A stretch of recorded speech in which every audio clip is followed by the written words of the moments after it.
It's the Jack and Nick Horror Show.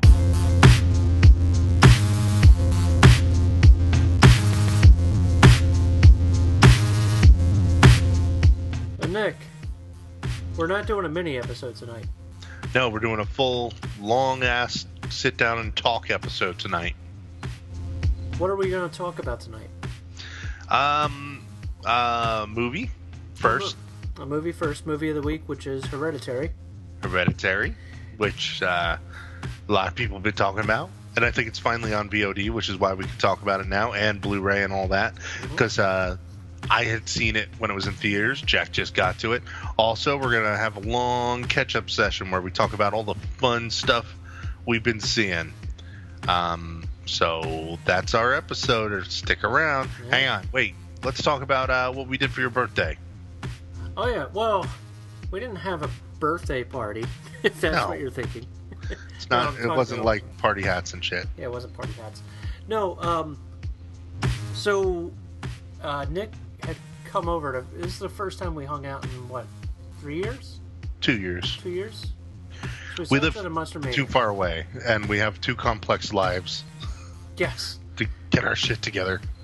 So Nick did the journey and trekked over, and we did a triple feature of sorts. It's something that I had planned for Nick and a couple of friends to come over, but Nick's the only one that showed up because I'm a loser. And luckily for Nick, I was hoping the reason was because I'm a loyal good guy. Yeah, well, that's true, but that too. Well, of course, I had more fun anyway. Fuck those other people. Because what they had missed out on was that I created... we did a trilogy of something. I had re-edited Fright Night into Fright Night 1955 and made it a black and white 1955 movie. And then after that, we did Return of the Living Dead Grindhouse, which is the film degrades as the movie progresses. And after that, we watched something else. So I'll ask you, Nick, what did you think of Fright Night? Since this was your first time watching the whole movie complete. Yeah, exactly. So that was fun. That was cool. Mm-hmm. I liked how you made it black and white, and it actually fit because so many 1980s things are very similar to 1950s things as it is that it kind of felt right. To me, at least. So that was pretty cool. Yeah. That's true. True. And then Return of the Living Dead is... We've discussed that on the show. And of course, I had to slip in the demon scene from Friday the 13th 5. Right. But, so we watched another movie that's not horror, but it was... My God. It was horrible. Yeah, it was. It was a movie I bought at a thrift store years ago, and I was like, I watched it. I watched 5 minutes of it, and I was like, I am saving this for Jack. So we finally got to watch a movie with several titles. It's called Lethal Ninja, but it's also called For Hire. Came out in 1990, and it is really bad. Really dumb, really I'm not saying it was like Samurai Cop where it was hilarious the whole way through. But it's pretty close. More yeah. But I mean, it's more so bad it's not good. But me and Jack still watched it, basically. You know what's funny? After the fact, I thought about it again, and I'm like, you know what? That was a lot of fun making fun of it. Oh, yeah. And there's at least one scene that had us laughing until we were crying because it was so stupid. But I can't even explain to you what the plot of that movie was or anything because it's just makes no sense. And they just must have filmed a bunch of scenes and then edited it together. Yeah. It's very incoherent and I don't think they knew what the fuck they were doing. Yeah. Like they had a bunch of ideas and then they just meshed them together, and then said, "Here's a movie." Mm-hmm. That's kind of how it felt. It was very, very on the cheap, but it's still enjoyable. Like if you like trash cinema, it's wonderful. And I'm sure you could probably find it, like, I didn't check, but it's probably on YouTube in its entirety or something, right? It should be. It should be. I'm sure no one owns the rights to that because no one would want it. I gotta check and see if it's available to buy on DVD and how much it is now, since it's probably discontinued. You know how they jump up in price. Oh my god! I type in lethal, and for some reason my phone just said, "No, I'm gonna delete that." $17.95. Really? Yeah, $17.95. Only 3 left in stock on Amazon. It's got 2 out of 5 stars. It doesn't even deserve them. Nah, it really doesn't. It needs 0 stars, but it's still. I mean, it's terrible. It's god awful, but It's repugnant. It was really goofy. So anyway, that's not horror, but totally a movie we watched. yeah, yes we did. So Still let's enjoy it. talk about what is supposedly the best horror movie of the year. Best movie of the year, horror, Right. Hereditary. Hereditary. I just learned how to spell hereditary because apparently I didn't know how to spell it before just now. It's because you're stupid.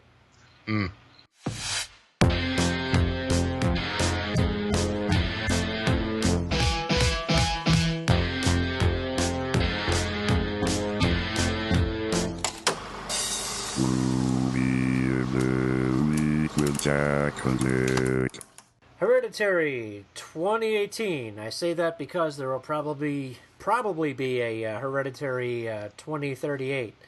After the family matriarch passes away, a grieving family is haunted by tragic and disturbing occurrences and begin to unravel dark secrets. It stars Toni Collette, Millie Shapiro, Gabriel Byrne, Alex Wolff, and a bunch of other people. It's directed by Ari Aster, who is a director and writer known for Hereditary. So, Nick, Yeah. you have mentioned Hereditary on the show before, and Sure did. And you go ahead and refresh people's memory. Okay, so I saw this movie back in April-ish when it was on the verge of being out of theaters, right? Mm-hmm. And I mean, clearly everybody's heard of this movie. It's been hyped up a lot, whether it was you doing the hyping or not you, Jack, but you, the people out there. And I don't know if it I don't think it underwhelmed me. I think it probably met my expectations exactly, which is to say it didn't really wow me. I think that there's a lot of cool stuff in this movie, but I don't know that I would say it's the game changer. You know how everybody says every horror movie has to be a game changer. I don't think that this is a game changer. I think it's something that'll slowly fade from memory in a couple of years, but it's still pretty good. It's good, not great, but that's just my opinion on it. I'm not trying to say the movie's bad. I'm not trying to be like the lone detractor on this movie. I'm also going to try, and Jack, I'd encourage you, let's try not to spoil it. Mm-hmm. Oh, of course, because it is we try never to spoil a movie on this show unless it's a classic. You should have seen it, but what, man? I gotta say, there is a scene in particular, I know which one you're thinking of too, that took you by surprise. Oh, there are several. Yeah. There are several times in this movie where things. I was watching it and I was thinking, okay, and now this is going to happen. Okay, and now this is going to, and I was like, oh my god, that did not happen. Yeah. And you think that you develop that sort of mindset just from watching supernatural horror movies over and over and over again. Mm-hmm. When you watch a James Wan movie, you could sit there and just go, yep, A, B, C, D, and it's not necessarily a bad thing, but in some movies it's a bad thing. But in this movie, they're like A, O, B, X, and then CZ, and then really crazy stuff happens in this movie, and I think that raises it above a lot of other movies that are like it. In fact, I wouldn't say that there are many other movies that are like it.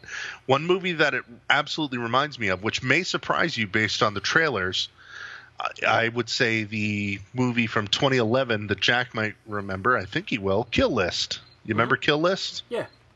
This movie's totally Kill List in some ways. Kind of, yeah. We may have to wait until we're not talking on the show to discuss that, or if you people really want it, we'll record it someday.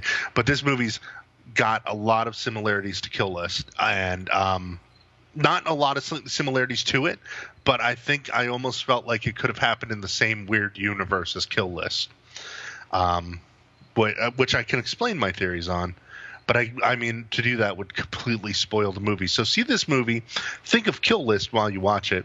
If you've never seen Kill List, that's okay, because not many people did. I think that was a Ben Wheatley movie. Am I right about that? Uh-huh. Yeah.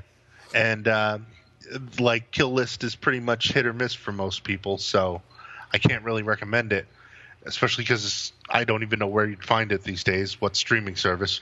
But Hereditary, okay. A lot of expectations subverted, a lot of really good acting, a lot of some intensely creepy stuff, especially in the last 20 minutes of the movie. I think maybe one of the flaws of the movie is that, like, I really felt like I wanted some of these characters to die so bad I didn't care about what happened to them. But I mean, you're kind of supposed to. I don't think you're supposed to feel that way, but I think that you're not supposed to like the characters in this, and that's fine.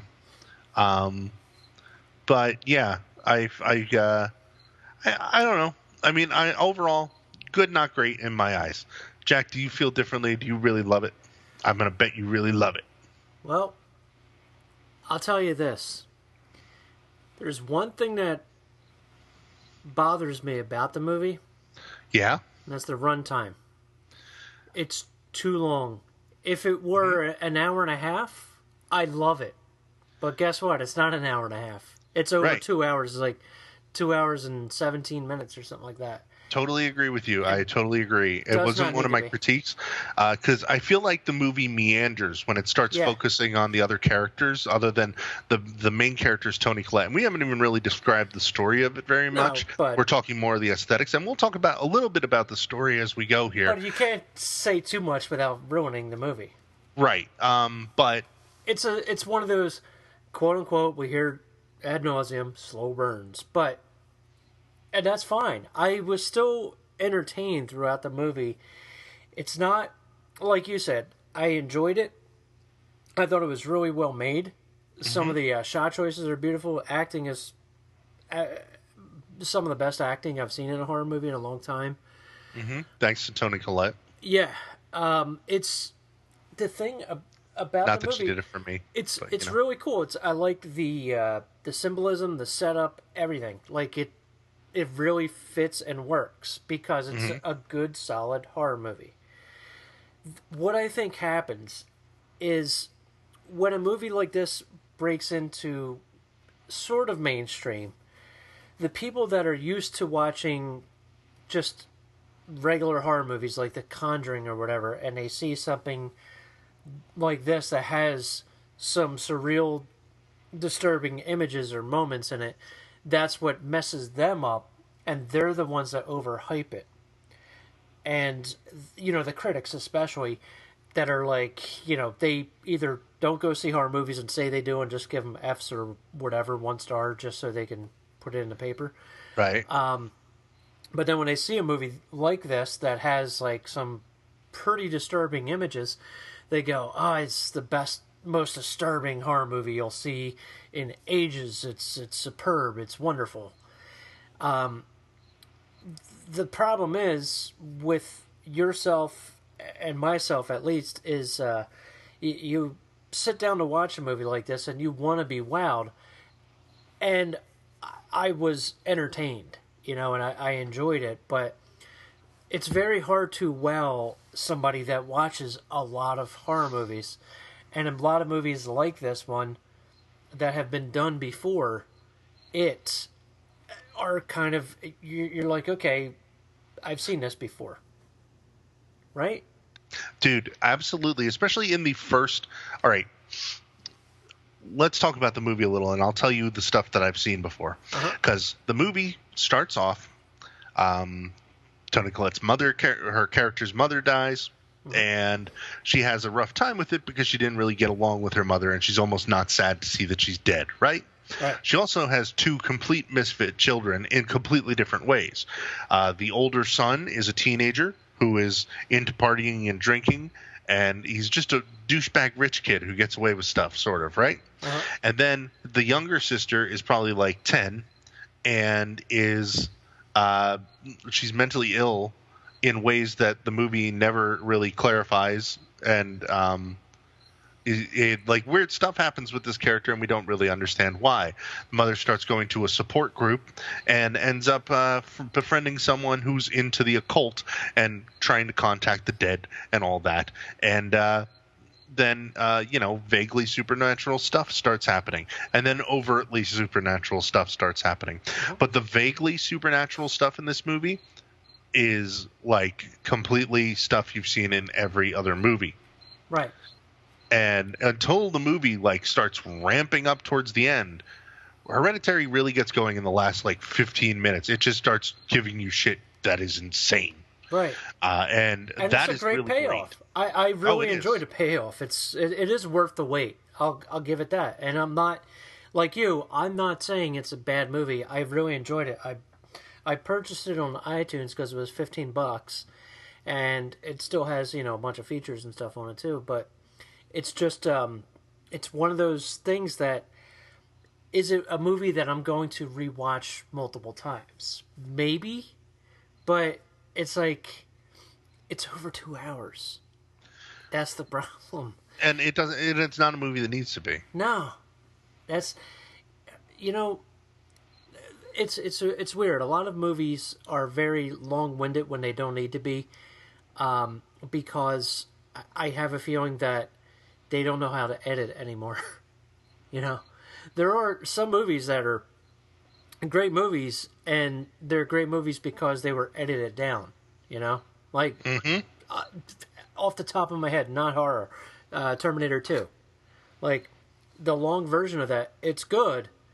But if you went to the movies to see that, there would have been a bunch of restless asses in the seats, because right. there's just so long and drawn out scenes. But anyway, it's even Gabriel Byrne. I miss Gabriel Byrne. He's a really good actor, and he's superb in it. Like everybody's really, really good in it. But again, yeah, the characters are kind of assholes to each other, and the one thing about horror that horror is truly missing a lot these days is characters. We've said it before, that you can identify with and that you can sympathize for. So when bad things happen to them, you're not like you're worried and sad or scared. Not like, oh, okay, ooh, thank God. Yeah, exactly. Thank God that happened. So I mean, but some of the stuff that happens in this is still kind of, yeah. It's got some, really great scenes, and there are some really gruesome moments in it too. So, it's a good movie. I'm trying to hold back from saying stuff, Right? Because it's not worth it. It's not worth it to spoil this movie. Right. I don't want to spoil it for people who haven't seen it. At the same time, I kind of want to spoil it for everyone, but I'm trying to think a little of just the things that, there's a lot of things that just go unanswered. And the one part that's in the trailer that I can talk about here because it's not spoiling anything, but the little girl finds a dead bird in a bush and she walks up to it and cuts the head off and pockets it. And that's never explained. No, but it, it's spooky. You know what transpires in the movie. Yeah, but it also doesn't. It just doesn't. I don't know. I feel like I just feel like that's it. I feel like it's like But got these moments that like but they have to do with other things that happen in the movie, but don't necessarily. I could say this without spoiling it, even though it's spoiling it, but not spoiling it. And like if you haven't seen it, you won't know what the fuck we're talking about. The cool thing about it is the things that happen in the movie are predetermined by history. Right. So therefore, the things that may occur or do occur in the movie are occurring purposefully because they're supposed to. Right. That's what I think. That's what I talk about it.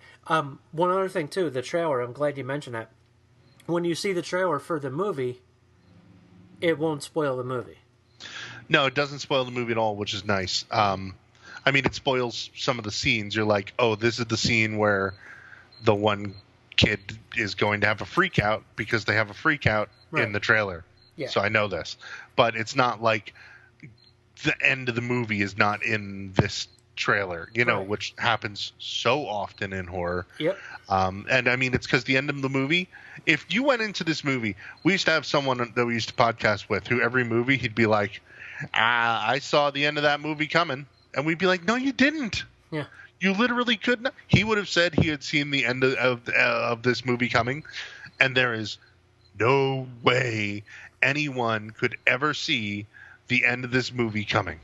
Correct. It is too far away from the rest of the movie to predict it. Correct. But when it comes and it happens and then you think about it, you're like, oh, yeah, okay, so that makes sense. In a weird way. Yeah. Sure. And I mean not just the end of the movie. I will say the smile. The smile. Yeah, sure. Okay. It's like we're mafia members trying to like talk in code so the feds don't understand what we're saying. I know, but the feds are our fans, so that's not a very good review on our part. So sorry, folks. But no, seriously, the movie Hereditary, the movie that we're talking about, I don't think in a couple of years anybody's going to really be talking about it. I think it's here and now. Yeah? I do, yeah. I think that it's already forgotten about now, and that's a good thing. It's kind of like It Follows. Like, for a while there, everybody was like, It Follows the greatest horror movie of all time, and then people started to see it in droves, and they were like, are you fucking kidding us? Now, if you put on it, I know, but now if you put on It Follows, you will enjoy it that much more. And I think it will, over time, build a little bit more momentum. I think that it performed well, if I'm not mistaken. Yeah, it did very well. Yeah, so that's great, and I think it's the best movie that they released. Wasn't it A24 that released it or something? I think A24 has a few other good ones, don't they? Yeah, we would have to go through. They got Mandy coming out, which we're gonna be doing on the show. Right, but didn't they also do that like vampire one from a couple of years ago? They did It Comes at Night. They did The Witch. Yeah, I think The Witch is better than this, in my opinion. Yeah, I think The Witch is a really superb movie. And that's another one that people are like, that movie's overrated. It's a drama. It's not a horror. It's like, really? A baby gets chopped up and eaten. That's not a horror movie. In the first scene, no less. That's a drama. Okay. All right. Ay. I didn't say that I understand humans. No. No, I don't. But we do have... but your final thoughts are good, not great, yeah? I don't even know if I'm ready to stop talking about this movie. Like, man, I mean, what other movies...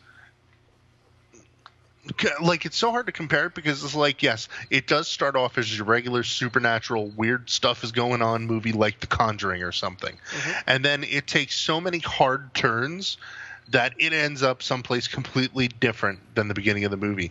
And there are like so few movies that actually do that. Mm-hmm. And like Kill List is one of them, where like the beginning of that movie, it's about two mob guys committing a hit.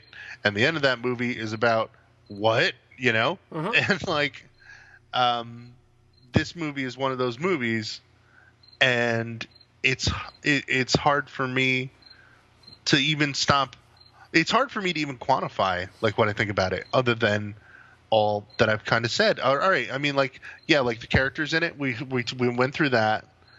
Oh man, we went through the weird stuff that happens. There's some, I would say, the last 15 minutes are just nightmares things happen. Some of it very good, some of it kind of silly, and it mixes in there. And there's also a lot in this movie where like they really could have gone another direction with it, where it would have been like, you know, any other supernatural horror movie where they're like, oh, nothing's really happening. See, it's just your imagination.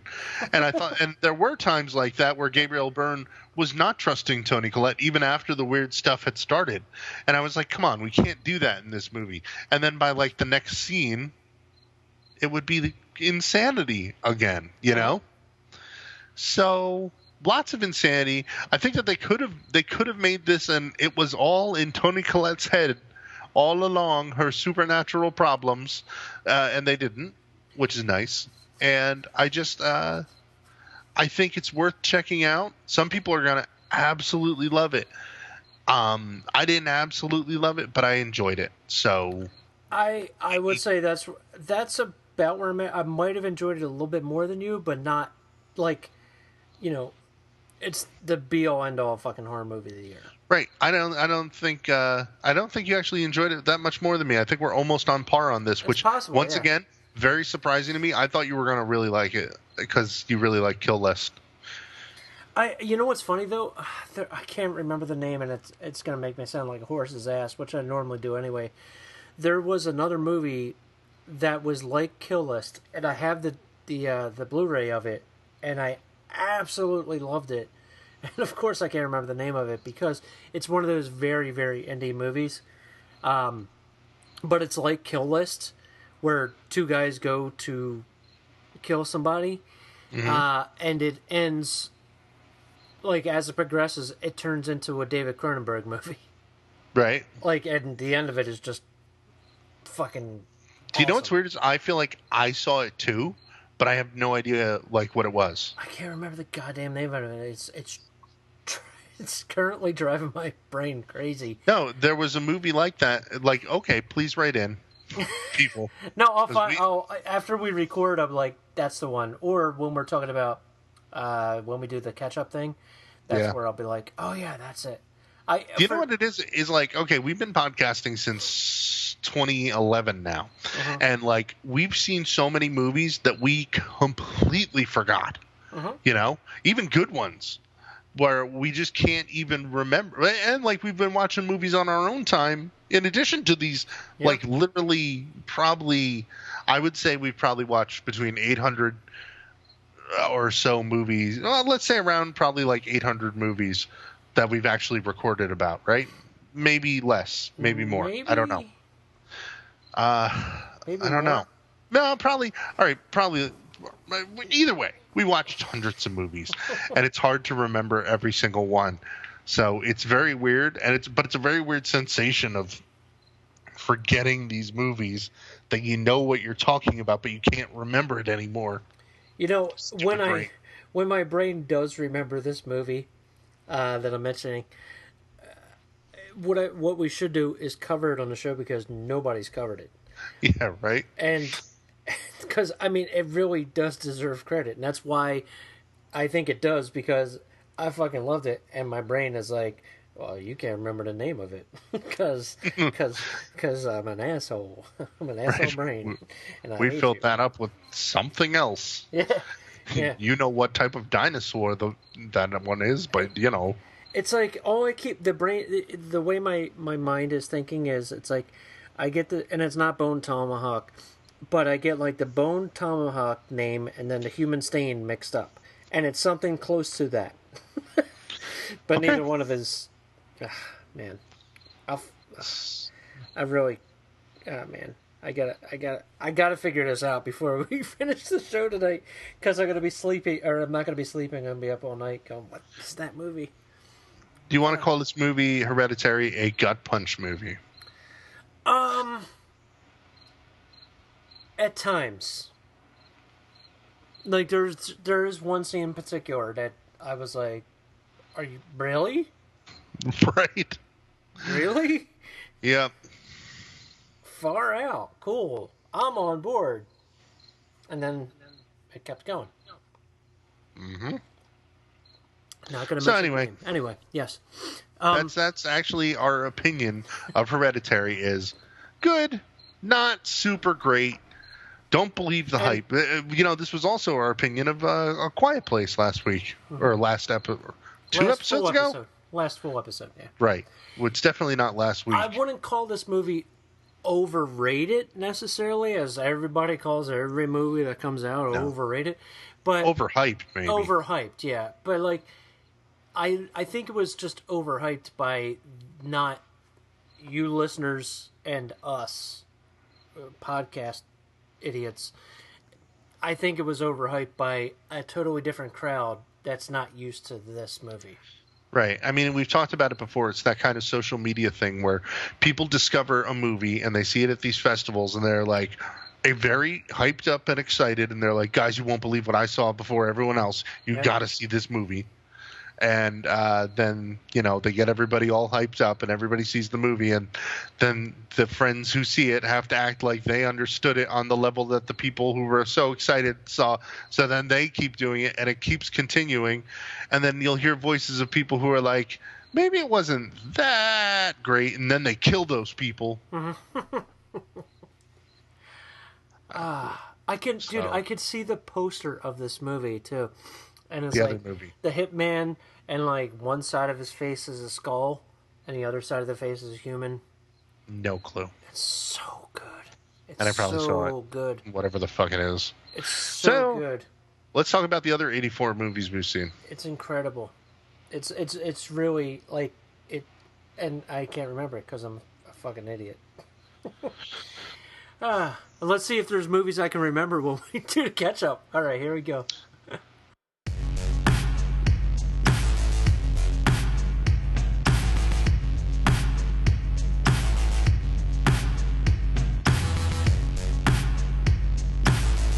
Nick. Jack. The Devil's Business. That's the name of the movie. The Devil's Business. The Devil's Business. It came out in 2011. My brain, as soon as we stopped recording, it just went boom. The Devil's Business. That is the better version of Kill List. And it's a more independent version of Kill List. It's like a very cheap version, but it's really, really, really cool. And an enjoyable flick. So if you want something obscure and different, The Devil's Business, which we may do on the show. We may. So do your homework and then be disappointed because we probably won't do it on the show. Right. All right. So there are movies that we watch and stuff. So Nick, what movie did you want to start with? Well, I saw a movie that you recently talked about liking, and we weren't. You said it wasn't terrible, even though it probably had no right to be anything but terrible, right?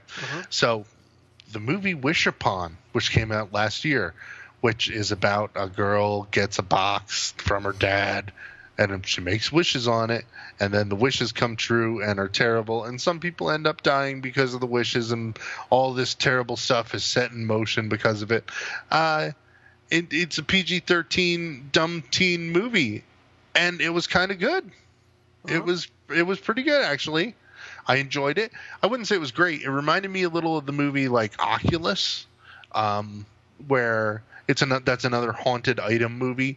PG-13 has no right to be any good, and you watch it and you're like, oh, that was an enjoyable movie. Like, I almost want to call it an enjoyable rental, but forgive me, I'm old.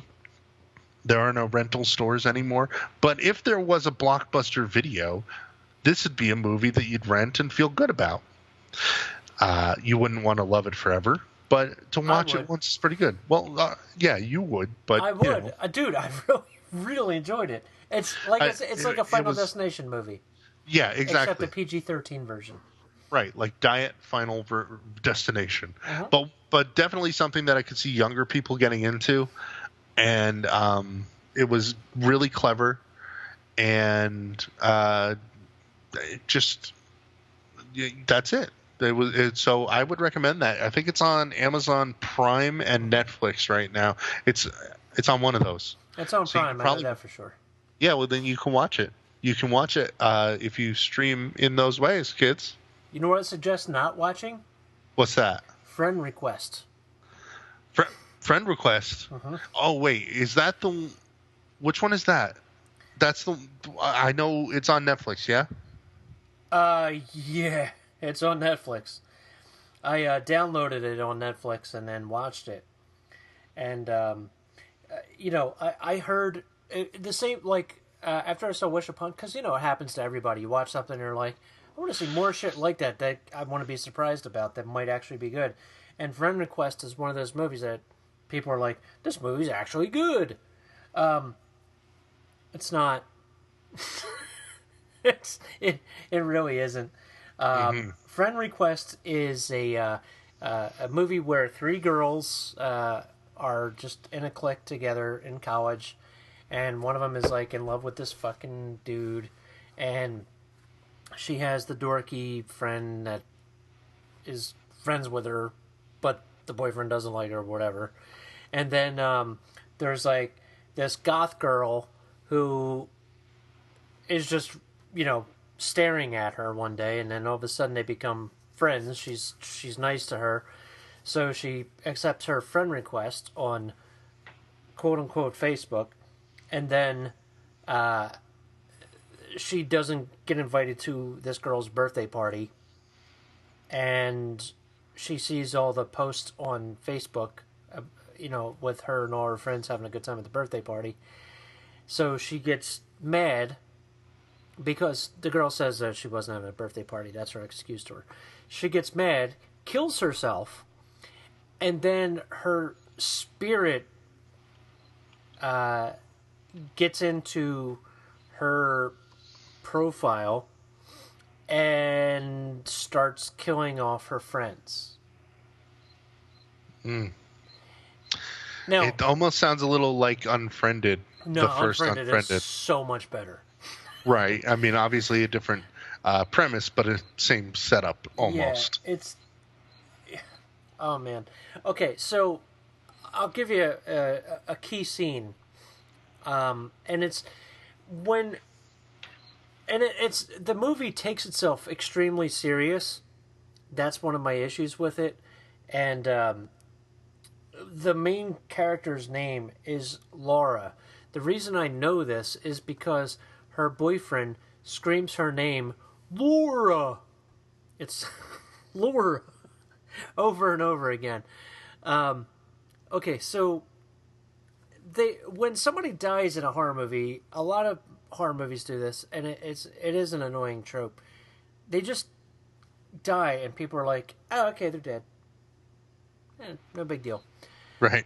So, picture a cop has to watch over a girl that tried to kill herself because she was possessed by a gothy girl, and then the other cop who's all a bad actor who's like doing something else in the hospital.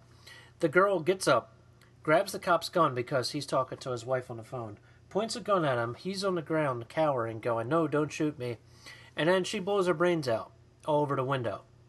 The cop that was not there, the other guy, the bad actor guy, he comes in, looks at the brains, looks at the body, looks at him and goes, "Really?" Nice. That's it. Like, that's the end of the scene. Like, amazing. There's a woman, a young girl who just blew her head off, and you're going to look at your partner and go, "Really?" And I just, my brain just couldn't take it anymore. The effects are a joke. Some of the effects are cool, but it progressively gets worse. I wanted to enjoy it. Trust me, I'm not beating this movie up. I really wanted to enjoy it. And when it first started, I was like, this could be pretty... Nope, it just got worse as it progressed. So, I don't recommend Friend Requests. But, anyway. Nick, what else you got? So, I watched a movie from the 1970s called Countess Dracula. I had to remember the name. Oh, I keep wanting to yes. call it Bride of Dracula. Yeah. I think that this one is either on Prime or Shudder right now streaming, and it was enjoyable if you liked that type of Hammer vampire movie from the 70s. Very much a 1970s British vampire movie starring Ingrid Pitt. It's fun in the way that those movies are fun. So if you like it, I say go for it. Otherwise, if you don't like old-timey vampire movies, don't watch it. I've been watching a lot of 70s vampire movies. The other ones I watched that I'm not going to really go into, or I'm not even really going into this one. I'm doing a montage right now. I watched The Velvet Vampire. Is that right? Yeah. Yeah, because I remember kind of boring. Yeah, it was. The trailer's really good. That one I watched on that app you recommended to me on the phone. I can't remember what the app is already. Midnight Pulp. Midnight Pulp, yes. Right. The app that doesn't work on any device I own except for my phone for some reason, which has a lot of cool old movies and like either Grindhouse or just garbage bin movies that are really worth checking out for free. And then I watched a different vampire movie from the 70s that I totally forgot the name of. Crap. Well, hey, it's on Shudder or something. Great recommendation, Nick. But yeah, I've been in a vampire mood a lot lately. So I also watched a different vampire movie from the 2018 called Corbin Nash, which is like a dude finds out he's from a long line of vampire hunters, and one of the vampires is Corey Feldman.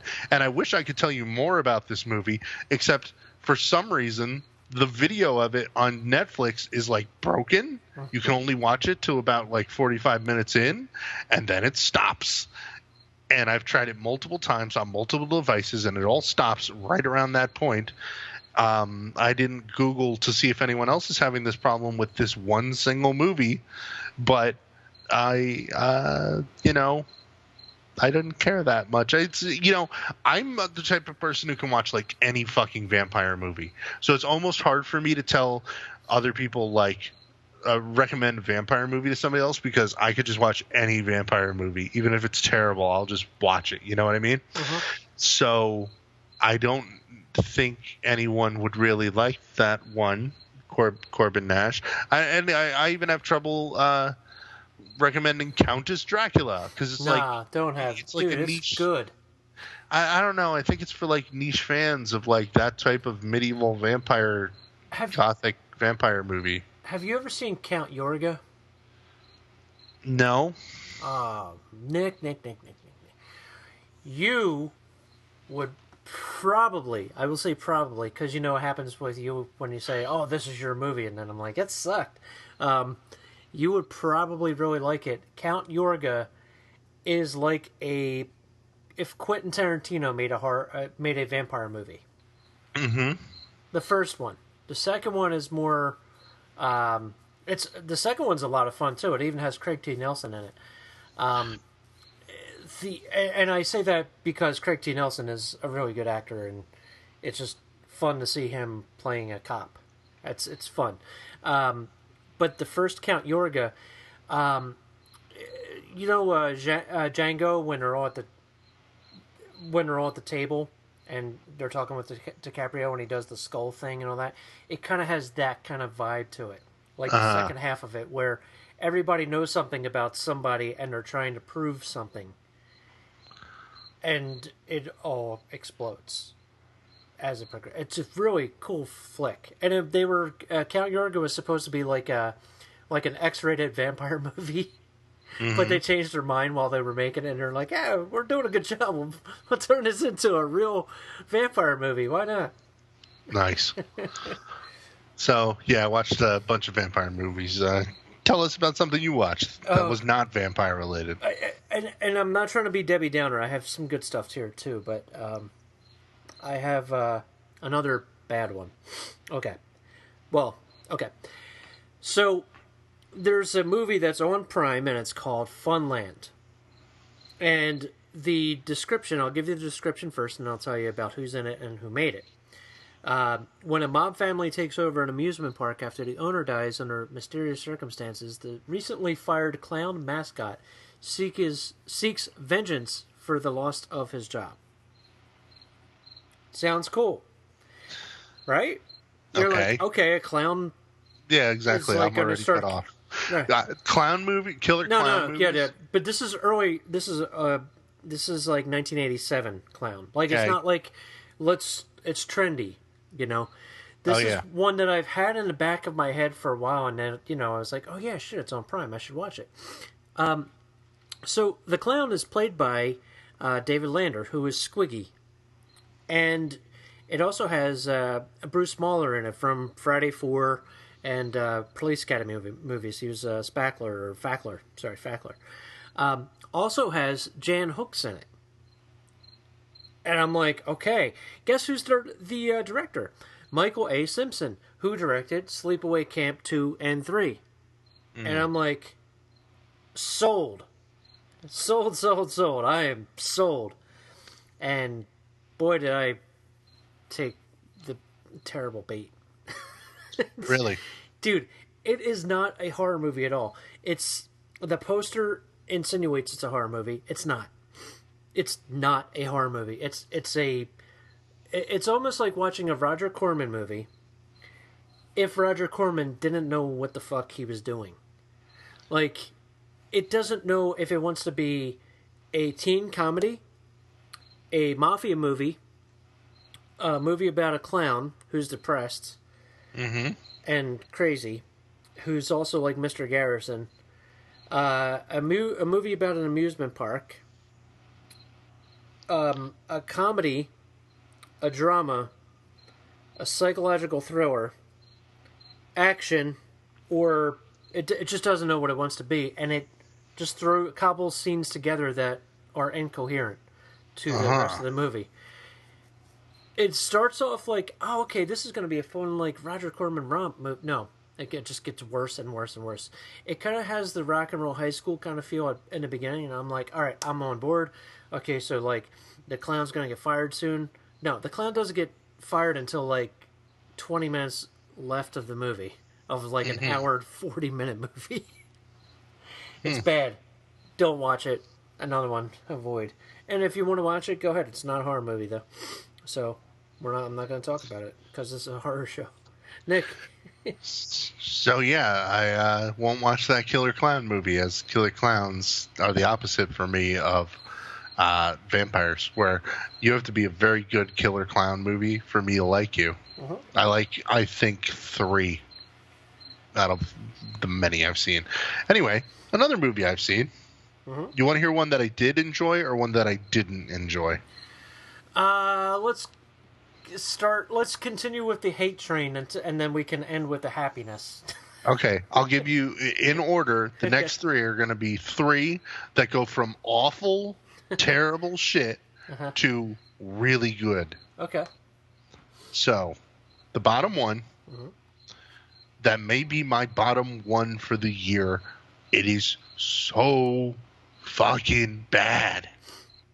And it's barely a horror movie, but it's classified as a horror movie, especially because it's on Shudder. It's called Are We Not Cats? I saw the poster for that, and I said, no. No. Oh my God. Is it like Jack and Diane? Dude, yes. Why did you say that? Because I had a feeling that looking at the poster, I'm like, this is going to be like Jack and Diane, where it's like, it's a werewolf movie that is not a werewolf movie. Right. And this is Jack like and Diane, famously, like on our old podcast, we tore that movie to shreds so bad it became a milestone for us. I think we lost. Who was it that released it? Was it Lionsgate? Lionsgate stopped sending us movies because we tore it apart so bad. Yes, literally. Hey, you deserved it, Lionsgate, because you don't care. Oh my God! It was this terrible movie that was not even a horror movie, that was billed as a horror movie, because one of them has a nightmare in which there's a werewolf, and like Jack and Diane are these 2 lesbian girls. It's a lesbian coming of age indie movie that is atrocious and just horrible. Like we keep talking about this over and over again. It's But 2 hours long. oh, that's 2 hours long. The thing we keep talking about over and over again is that modern movies have characters that no one gives a shit about, and they lack the charm of old movies. And like this is totally, I would say outside of Marvel movies, it's rarely done right where like characters are done well. And I'm being absolutely serious when I say that, especially horror movies where they just give you terrible people who are disposable to you, who you don't care if they die. Whereas, like, you'd be more invested if it was a cool character who you don't want to die. And that's why, like, you and me latch on to these stupid characters that we'll see in movies. One that comes to mind is in WNUF Presents Halloween, the Frank the Reporter. Awesome character. Like, we don't want him to die. You know what I mean? Right. And so many movies here, like Hereditary, that we're talking about tonight. Or there was one that I was thinking of the other day. Okay, one of the problems with The Last Jedi, the Star Wars movie. So many of the new characters that they create, even in Star Wars, which is famously famous for its characters. Like in The Force Awakens or The Last Jedi, a lot of the characters that they've created don't resonate with fans the same way just because Hollywood in general does not have this shit down anymore. Like nobody looks at like, you know, what's her name? Admiral Hoda and is like, wow, that character. Well, yeah, let's you know, get on the meme bus with this one. The same way that they did with It's a Trap for Admiral Akbar. You know what I mean? Those type of like ridiculous things. I'm making absurd comparisons. But anyway, just to ground it home, this movie, Are We Not Cats, has the most stupid, awful, garbage characters. Jack, if you saw this movie, you would be all over how bad the characters are. Not because they're portrayed poorly, but just because everyone in this movie, every single character is a scummy shithead who you don't care about. And it's not like, oh, they're mean people or they're vile people or they're bad people. It's just these are the absolute people who you meet in real life who are like the worst people. Okay? Let's start there. The movie is about a guy who he loses his job. His parents are moving cross country, so he has to get out on his own. He lost his job as a garbage man because he sucked at being a garbage man. This is already like where we're talking about, like, how bad of a fuck up do you have to be in this situation? Granted, garbage men work hard. This guy did not. So then he goes like into upstate New York and he finds a job at a lumber yard.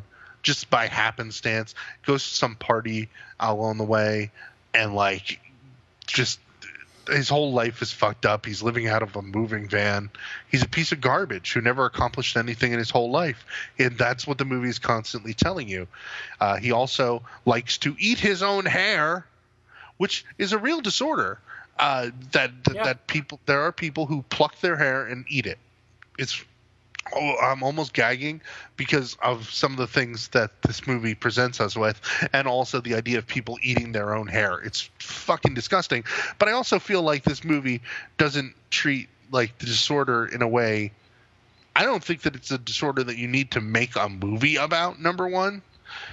Anyway, he goes and like the dude who was also a scumbag but kind of helped him get this lumber job. The lumber yard's owner, like, what do you call someone who owns a lumber yard? A lumber yard owner? Like, I want to call him a lumberjack, but he's not really a lumberjack. He's just the dude who owns the lumber yard. His daughter works there. The daughter is also the girlfriend of the guy who helped the fucking loser get a job here, okay? They call Did him you follow? Lumber, it's a Lombardo DiMartio. Lombardo DiMartio is the guy who owns the place, and even he's a scumbag. But his daughter is kind of like, she's got blue hair, so you know she's gonna be the fun party girl. That's not me saying that. That's the movie telling you this. Anyway, turns out that this guy like woos the daughter, and even though she's dating another dude, she starts like screwing around with him, and then her wig falls off, and she's got like all missing hair, and it turns out she loves eating hair, so she starts eating his hair, and he's eating what's left of her hair, and and I'm ruining this whole movie for you. You're on board now, kids. So, I won't spoil Hereditary. I'm spoiling Are We Not Cats right now. So the girl dies when they're having sex, except she doesn't die. She's really got shallow breathing. She's almost dead. The dude calls 911 and they're like, well, it's really snowy today. It's going to take us about 3 hours to get out there. So he calls up a doctor's office and the doctor talks him through how you would get what would happen to someone who eats their own hair. Why would this happen? I'm almost throwing up talking about it. And he's like, well, sometimes in their stomach, if you find a lump, it could be like the lump of hair that got stuck in there, right?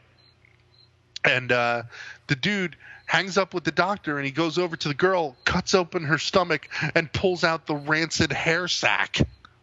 And it's gross and disgusting.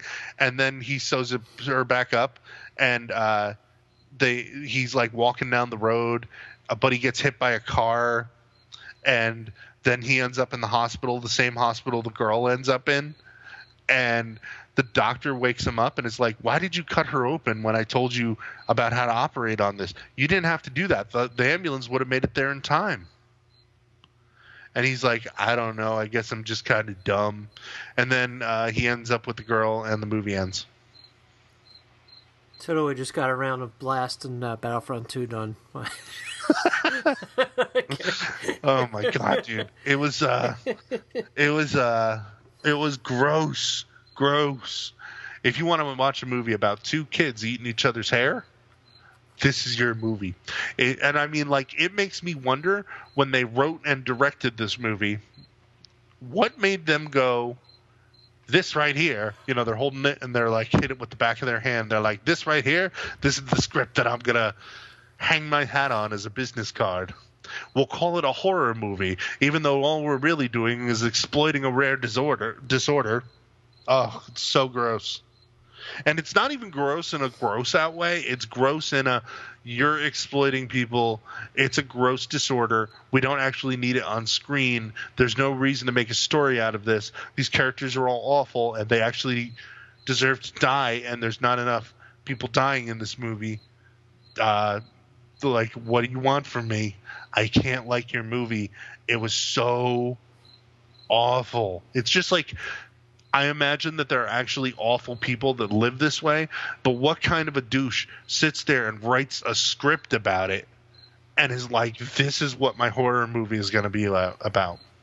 Because there are too many filmmakers, that's why. Just think about the process of it.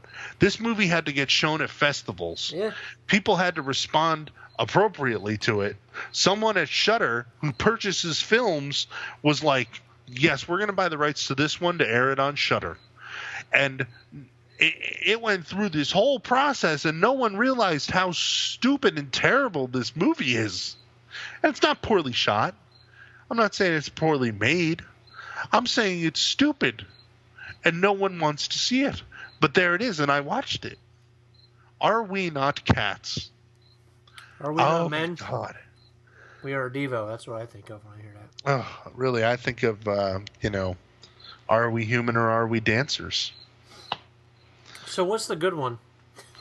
Oh, you don't want to talk about another movie in between? Oh, yeah, Break that's it up right. a little? Oh, I'm Give sorry. me a break so I can have a drink because I'm so fucking winded after talking about that movie. Let's see. I have... Oh, okay. Here's another one. Called The Fear. Not Fear. The Fear.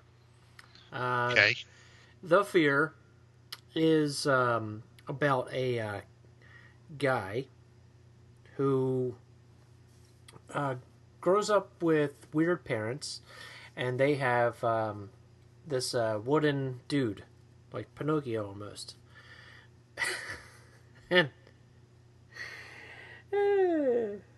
so the wooden dude they use as like a psychiatrist type of thing. Anyway, okay, so I'm gonna get the IMDb thing because same shit happens on this one. I was really excited about it because it looked really cool. It's an older movie, 1995. Not too old, but And what was it called again? The Fear. The Fear. Yeah, a weekend. Check it out on IMDb. You'll see what I mean. The plot is a weekend group goes to a remote cabin for fear therapy. While each person is working to conquer their worst fears, they all become terrorized by a living monster made of wood, which stalks each of them in turn. And that's the plot.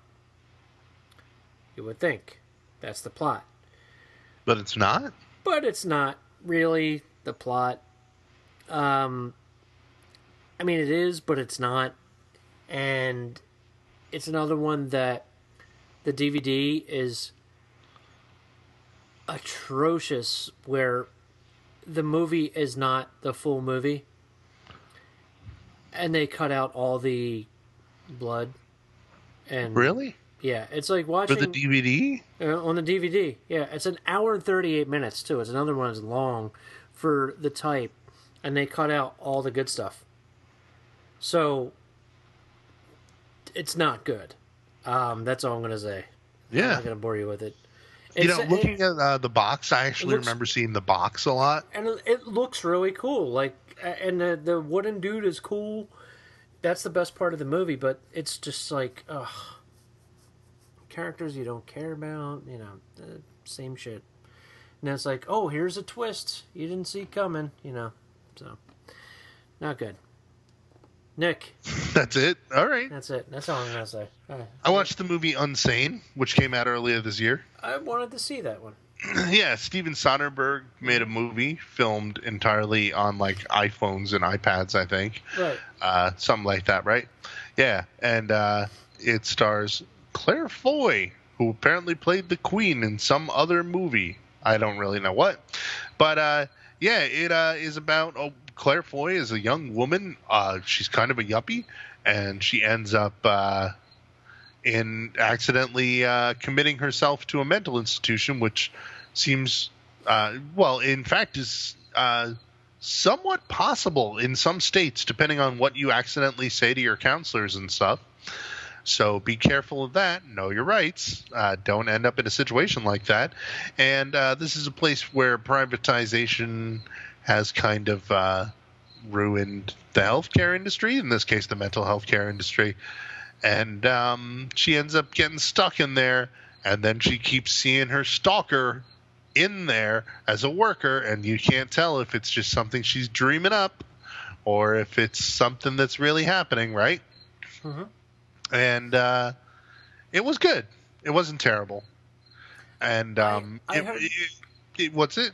I heard that the last third of the movie turns into a slasher movie. Is that true? Not at all. No? Okay. So I wouldn't say a slasher movie. No. I am always lied to about this shit. That's why I ask. A slasher? No, I wouldn't say it turns into a slasher movie. I'd say that the third act has got some silly stuff in it, but not a slasher movie. It is it's an interesting movie. Not terrible, not great, but certainly good for a one-time watch. I think I liked it more than Hereditary. I don't know. I got to think on that one. No, probably liked Hereditary more. So there. I liked it about that much. I'll say it's pretty good. And coming up next, I'm going to talk about a movie I really enjoyed. Get ready for it. I got 2 left. All right, go. Which one do you want me to do first? Don't care. I'll end on a high note. Puppet Master, Little Strike. I watched that one. What is this, part 11? Part something. It's... Okay, so I enjoyed it. It's not good. It's not bad. It's somewhere in between. Honest, none of the Puppet Master movies are good, but they don't let you say that. But it's like it's one of those. It's okay. It's basically Demons 2, Demons, or Night of the Living Dead, or Dawn of the Dead, or Day of the Dead with puppets. It's like bunch of people in a building, puppets killing them, and then random people getting heads chopped off or whatever by puppets. Just randomly, because let's just throw it in there for gore's sake. Right. The cool thing about it is the cast, you got Tom Lennon is the star of it. Right, And which is really surprising. it is.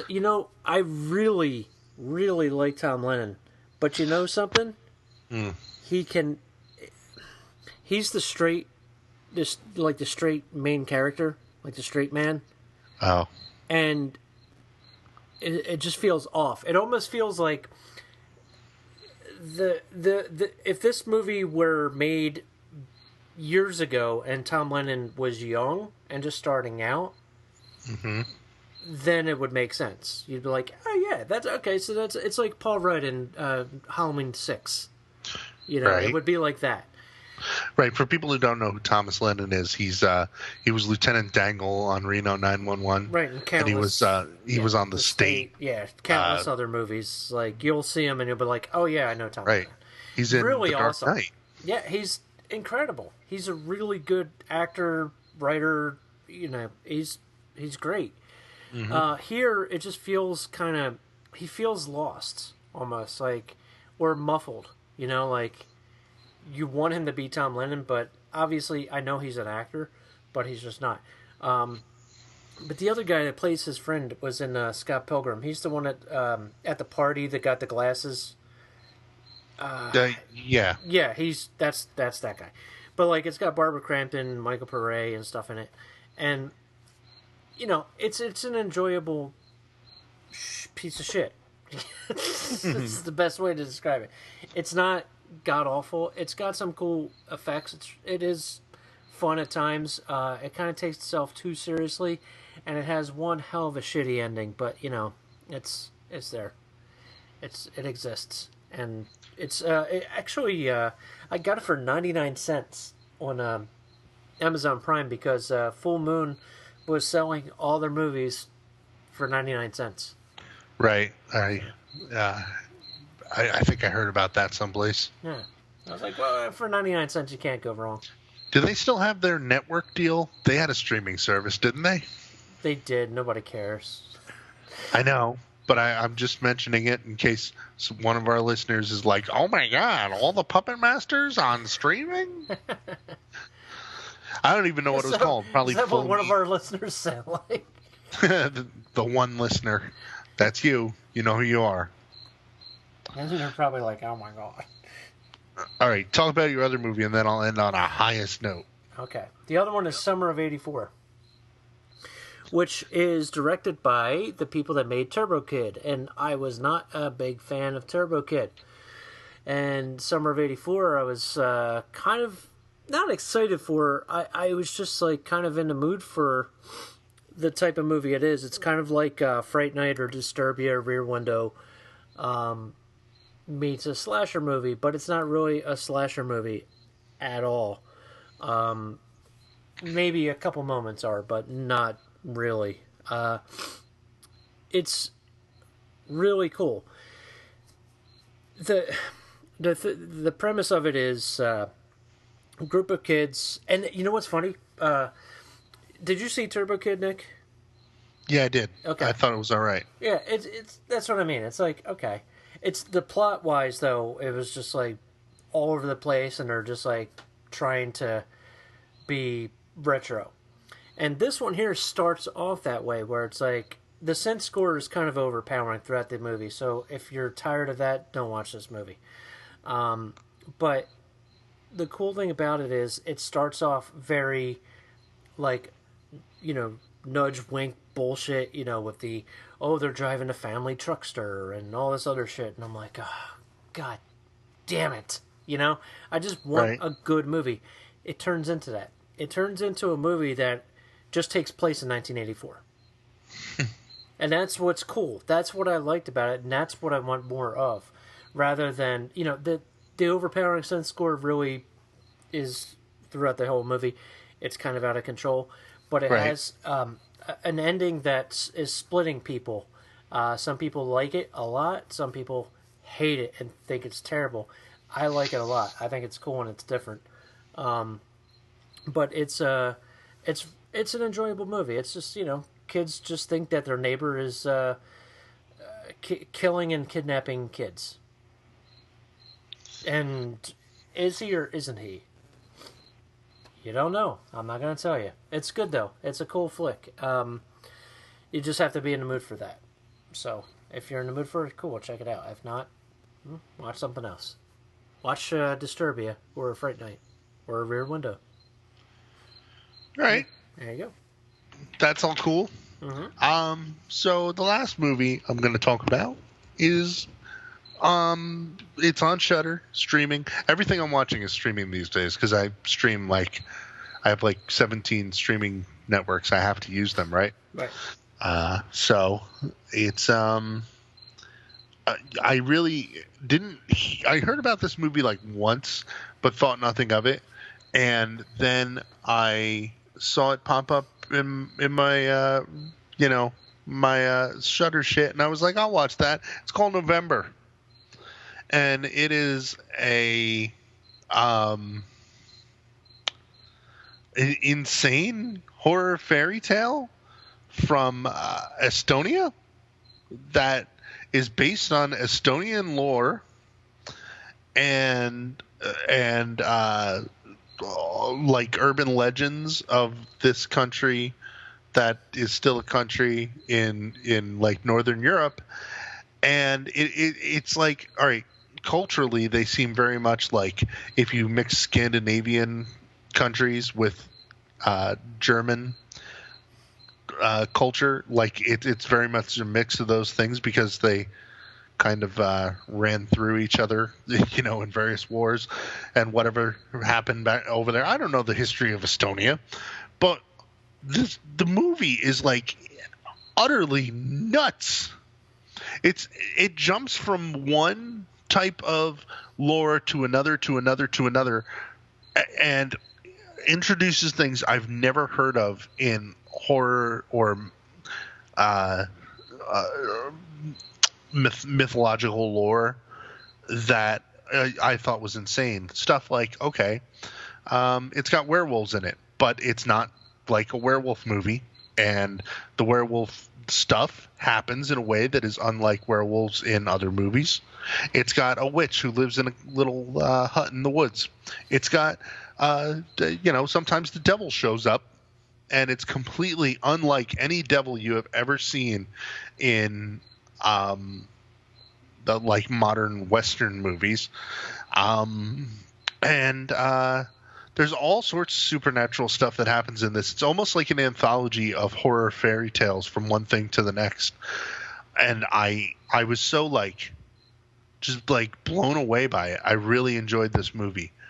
I don't even know if I can super recommend it to people because it's so bizarre and weird. I think you can watch the first 8 minutes of the movie and know if you're going to like it or not. I'll tell you that. So take 8 minutes of your time, watch the movie November, and if you're sitting there laughing at how bizarre and insane it gets right away, you're going to watch the whole damn thing. If not, you probably won't like it.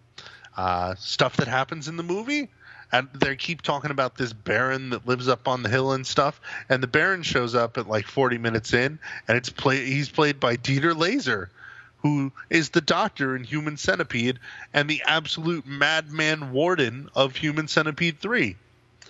And he's also you may not know this because I don't know if we mentioned it on this podcast or not, but he's actually me and Jack's Facebook friend for some reason, which I sometimes forget. But yeah. There's so much good stuff in this movie, and it's so bizarre. Movies I would compare it to would be any time that you watch a European or Japanese horror movie and there's lore being introduced that is clearly based on some sort of cultural lore that you're unfamiliar with. I would point to movies like Thale. I would point to you could even point to movies like The Grudge or The Ring, because those are very much kind of that sort of weird Japanese ghosty type thing. The hopping vampire movies from China from the 1970s. I forget the names of those movies. Or the movie. There was another one that it was a good example. Levid is a good movie to talk about. I really enjoy that movie. Yeah. And you know how it's stuff happens in it that feels very foreign. just because it's like derived from different folklore than what we have here in America. And I kind of really enjoy that in great ways. I love when you find out that like the folklore that you're watching is based on something else. And I almost don't want to ruin this, but I almost like the just if you watch the opening moments of November, I mean, like there are like horrid things in the opening moments, and you will know if you're going to want to watch the whole thing or not. It's so bizarre and so weird. I was totally taken aback and enjoyed it. I almost wish we could do an episode on it, but I feel like I just kind of like filleted it so much just now that I don't know if we could continue to do it. So I hope that everyone listened to the end of the episode to hear me go nuts on this movie that I totally enjoyed. I don't know if anyone else out there will even enjoy it other than the people of Estonia. Miss some. So, yeah, if you're an Estonian listener. Estonia, you know, I don't know if you heard this or not, and it may not happen, but Tom Six is going to be re-editing the 3 Human Centipede movies into one movie. Really? Yeah. That's bizarre. I thought that he was working on something else that was horrible. He is. But he also said he was, going to be doing that, so. Mm-hmm. Yeah. Pretty cool, huh? I guess so. Well, anyway, Nick. Yeah. That's you. Well, we made it to the end of the episode. We did it. You can follow me on Twitter at New Jersey Nick. You can follow the show at Jack and Nick Show on Twitter. You can listen to our show on YouTube, iTunes, Tumblr. Where else are we? Is there a new place? SoundCloud? I think we have a SoundCloud. Something like that, yeah. I think we're not on Spotify anymore, right? No, we're not on Spotify at all.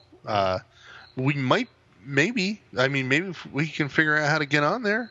We'll try. We were, but then they stopped it, or I don't know. It doesn't matter.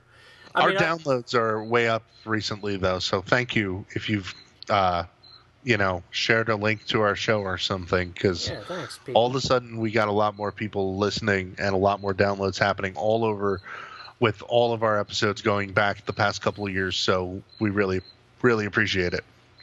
See. So we have some fun movie releases coming up.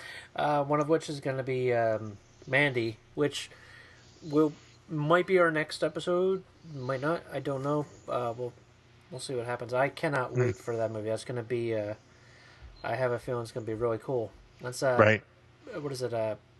Panos Cosmatos' his second movie. Finally, since Jesus, how long has it been? Like 7 years or something since Beyond the Black Rainbow came out. Oh yeah, it's been quite some time. I think that was 2012. 2012. And that's a movie that becomes a slasher movie in the last half hour. Yep. And no, it definitely that other movie, Unsane, does not in any way do that. You listen to people and they tell you stuff, and that's why I haven't watched it. It's in my not wish list, but watch list or whatever you want to call it on Prime. But I'm like, Soderbergh is not going to direct a slasher movie. I mean, I heard that. I still have yet to watch Sunshine, but I heard that happens to the Sunshine. But I still have yet to watch that. But whatever. Hate Sunshine. Yeah, a lot of people do. But anyway, both the movie and the thing. But I think that's it, man. I think so too. I'll talk to you next time. Yeah, man. Well, you can follow us and stuff on Twitter and things. Yay. Yeah. We already you know who we are on Twitter, and if you don't, ask us right now. Okay, there you have it. All right. Oh, and if you want me to ruin Hereditary for you, just tweet me. There you go. Bye. Bye. Sexually.